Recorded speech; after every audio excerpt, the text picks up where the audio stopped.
What one mistake ended your career? I worked at a prison. I had been there for about 7 years, and I knew I was the most qualified there, so I applied for the open sergeant's position.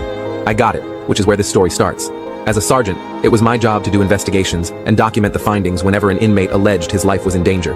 I would do the investigation and write a report on my findings, then send it to the warden for them to interpret the evidence and make a final decision. So, one day, an inmate gets beat up in a building I was in charge of. This inmate had never spoken to me and had never told anyone he was having friction with his cellmate. Well, when he was questioned about it, the inmate said he had told me he needed to be moved, and I told him I would get it sorted. Initially, my supervisors believed him, but after I pulled up the surveillance camera footage that showed I had never even gotten down to that area that night due to being on a mission from another one of my supervisors all night, they admitted I hadn't talked to him. However, the higher-ups needed someone to blame, and because it was my area, the blame was put on me, and I got fired. Now I have a really good job, and wouldn't go back to working 16-hour days, 6 days a week, even if they were begging for me on their knees. What one mistake ended your career? I worked at a prison. I had been there for about